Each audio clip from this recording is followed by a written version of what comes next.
Mga kapatid, magandang gabi po sa inyong lahat. Meron akong isang customer kanina, napakalaking lalaki.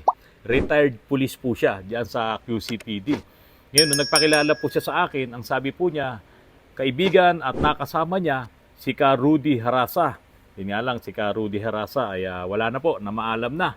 Si Colonel Rudy Harasa, diyan po sa QCPD, lumapit siya sa akin kasi sabi po nung isang talyer dito sa Antipolo, gumagawa ng mga Ford, ay sirado po ang kanyang mga engine support. Yan. Pumunta rito siya sa akin, nag-usap kami, hindi ko na nga lang siya na picturean. Ang sabi po niya, sigurado ba na engine support talaga yung problema? Kasi ilang taon pa lang naman yung sasakyan ko.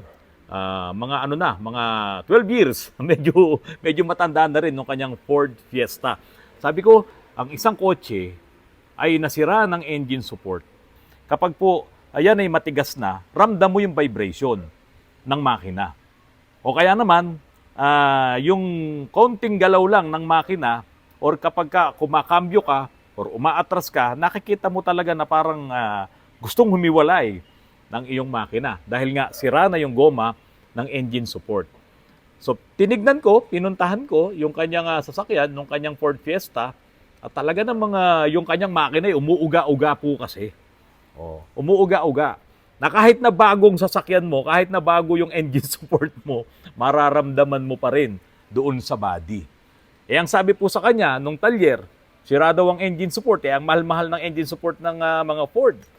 Tapos wala ka pang mabibili dito kay Nick and Freddy. Talagang pupunta ka pa dyan sa Banawe para lang makabili ng engine support noon. Sabi ko, teka muna. Sabi, Kuya Placido Cruz. Yan, si Kuya Placido Cruz. Retired na rin po siya noong pang 2014. Sabi niya sa akin, may mabibilan ba tayo dito? Teka muna, sabi ko, baka naman hindi engine support ang problema niya kasi ang lakas ng yanig ng makina mo. Tapos, iniskan ni Kuya Russell, ni Engineer Russell, yung may-ari nitong Autorans. Sa kanya nakapangalan to. Tapos, i-chinek niya yung mga spark plug mismo. Siya mismo ang nagkalikot, itong engineer natin, itong panganay kong anak. At nakita nga po niya yung mga spark plug. Eto. Tingnan niyo po ang itsura ng mga spark plug. Ayan, no? Kapag po nakita nyo ang spark plug ng inyong sasakyan, ng inyong makina ay ganito, na may mga orange na rito o yung dumi na yan, sumisingaw na po yan. Yung singaw na yon, yung mismong combustion, sumisingaw, kaya tuloy ang nangyayari, pumapalya yung makina nyo. Buti sana kung isa lang. Pangalawa. Tapos yung pangatlo, sana yung pangatlo? Ito. Ginawan pa ng remedyo, nilagyan ng o-ring dito para mawala yung singaw.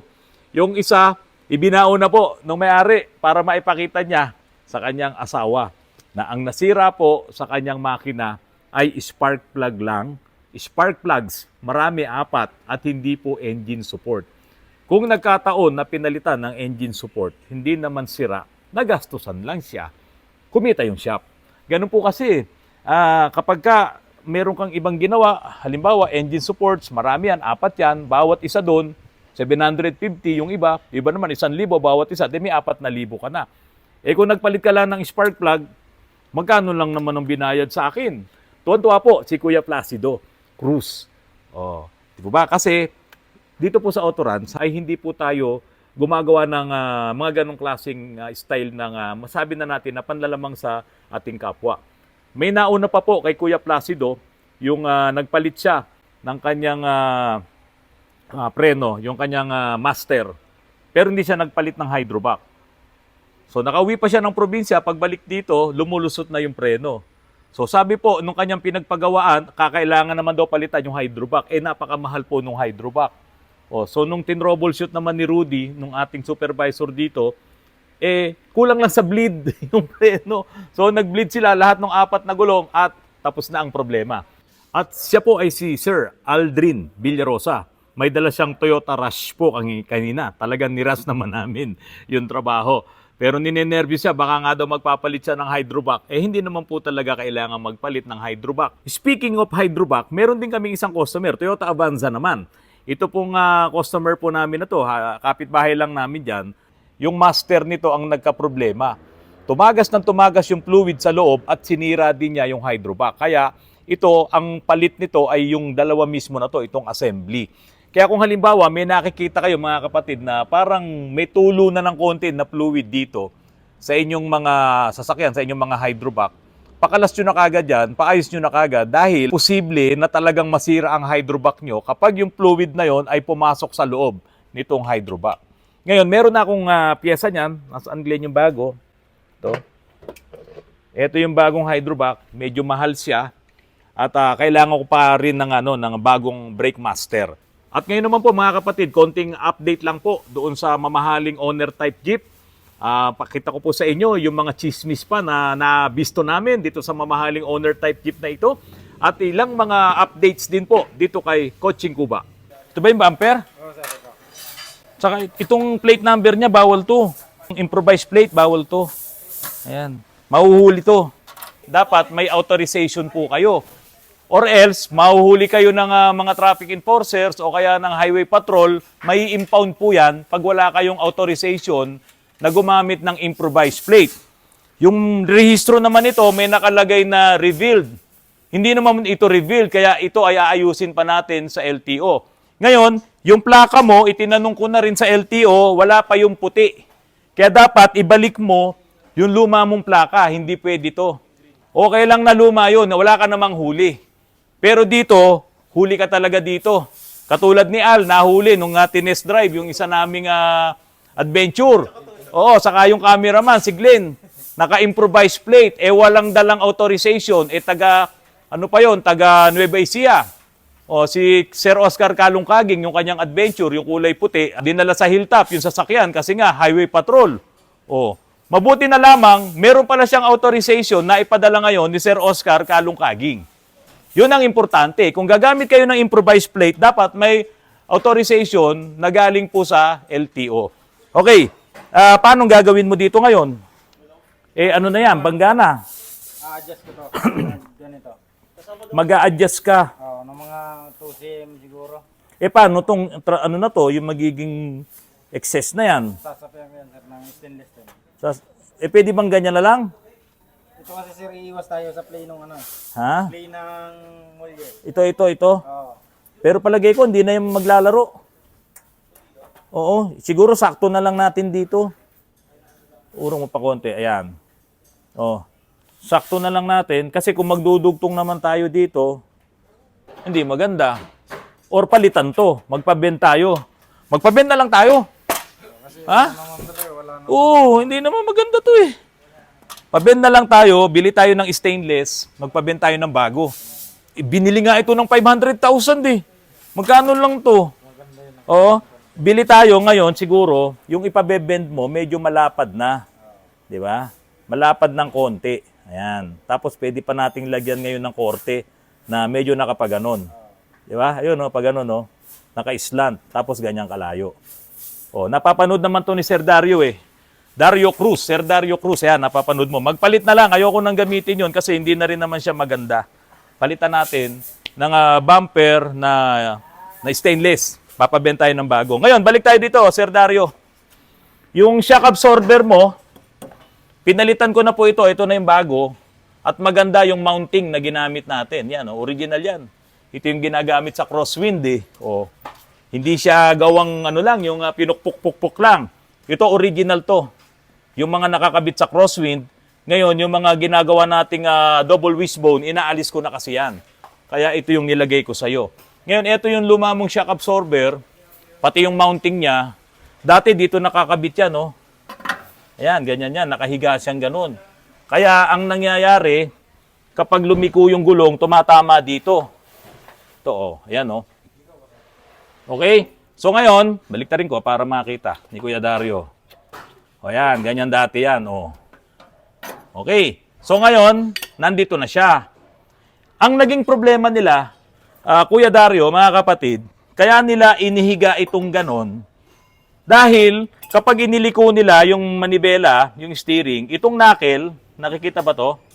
Itong knuckle, yan, pag iniliko, tatama dito sa dati. Kaya hindi nila ngayon maidiretso ng konti, inihiga nila. Sige nga, Kuya Mark, pihitin mo. Ito, wala nang tama yan, malayo na. Kasi ang ginawa ko, naglagay ako ng panibagong mounting bolt dito para dito siya shock absorber. Oh, malayo na siya. Tapos naitayo ko na ngayon ng tama itong shock absorber at ito po yung tamang mounting ng shock absorber para gumana siya ng maayos. Para maganda yung rebound niya. Hindi katulad nung nakahiga ang iyong shock absorber. Sige nga Kuya Mark, balik mo nga. Parang meron ako nararamdaman na kakaiba dito. Oh, kalug. Ha? Oh, kalug. Yung mga tie rod. Kalug. Hindi pwede to. Oh. Ay, kalug din dito, oh. Knuckle. Oh, knuckle bearing, kalug, oh. Oh. Ito yung, kapag ito ay, ano, yung nasaldak, magwiwiggle yan. Ito pa, oh. Oh. Oh. Sira, oh. Oh. Bulok na bulok. Pero ito, yung kabilang side, pakita mo, Glenn, oh. Oh, ang ganda na niya, no? Parang original. Oh. Diba? Ayun, no? Hindi na yung dikit ng juicy fruit gum, ha? Oh, ang ganda na ng welding nung molye doon. Kuya Russell, nasaan ka? Halika nga muna sandali dito. Halika muna. Kasi wala si Kuya Ben Adamos ng Hinebra eh. Oh, Kuya Mark, halika, tingnan mo rito. Ito kasi yung problema eh, oh. Dahil yung flooring ay masyadong mataas. Ngayon, yung mga ganitong kalaking tao, anong height mo? 5'10". 5'10". Eh, tingnan mo, ang tuhod niya, bangga na dito, oh. Oh, bangga na dyan. Naka-relax. Oh, pag naka-relax, pag medyo umupo ka ng tama, so ganyan ang posisyon mo. Ngayon, isang malaking pagkakamali na nabigla ka ng preno. Halimbawa, biglang may tumawid. Ano kayang mangyayari sa'yo? Oh, kaya dapat talaga palagi ka nakasuot ng seatbelt dito. Okay. Mamahalin naman yung kanyang upuan, kaya may sariling seatbelt, oh. Oh, maganda naman. Oh, hindi ganyan. So, yun. So, ang gagawin natin dito, Kuya Mark, baba ka na. Ha? Baba ka na. Ano mo Oy, gagawin dito? si Kuya Ben Adamos, yung sasabihin ka. Ticket! Ticket namin. Courtside! Ha? Courtside! Courtside. O, Kuya Ben Adamos, ha, kung ano, we wish you mag-champion kayo. Okay, ticket namin, ha. May technique dyan. Oh. Technique dyan, tanggalin upuan dyan. Okay, Kuya Mark, ito, puputulin natin dito to. Putol. Putol doon, Glenn. Putol doon. Kasi hindi mo na madidiretso to eh. Putol lahat yan hanggang dito. Straight na lang yan. Tapos ibababa natin itong portion na to. Maglalagay ka ngayon ng naka-slant na ganon. Hanggang sa mabalot. No? Ayan. Tapos doon din kabilaan. I-adjust na lang natin yung mga pedals.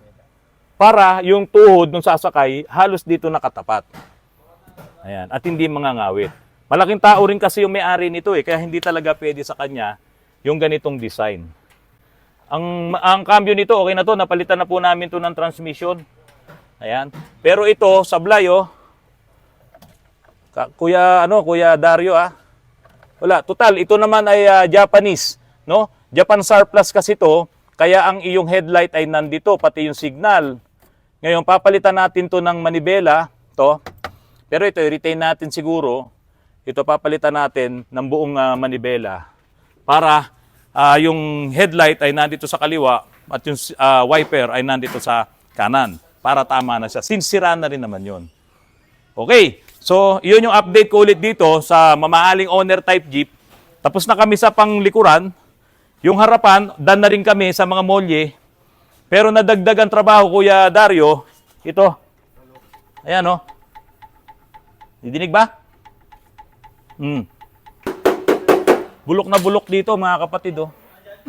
Pero kung titignan mo dati, yung pintura nito, akala mo walang bulok dito. Kasi hindi naman to lumobo. Pero dahil nga sa nagkaroon na ng kalawang dito, habang chine-check ni Tukayo yung mga bulok dito, nakikita niya yung kalawang. Kaya sinusunog niya, eto lumabas na rito, yero na to. Wala pang kalawang, yan oh. Kaya hanggang dito lang tayo ngayon, hindi na natin to i-strip to metal. Yung sinasabi ko po sa vlog ko, totoong ang binili ko po ay basura. Kasi kung tutusin sa iba, talagang basura na to, ipapa-junk na. Yung makina, in-overhaul ko, marami rin akong pinalitang pyesa. Tapos ngayon, itong body. Tingnan nyo naman, oh, bulok-bulok talaga yan. Oh. Ha? talagang pinili ko na maghanap yung talagang bulok na, yung dilapidated na. Para maipakita namin sa inyo na yung nabubulok na yon na inyong sasakyan, yung basurang nabubulok na yon ay pwede pa rin palang maging pera. Yun nga lang, gagastusan mo pa rin ng pera dahil mahal maningil yung aming latero. Ayan, tama siya. Pero magaling naman.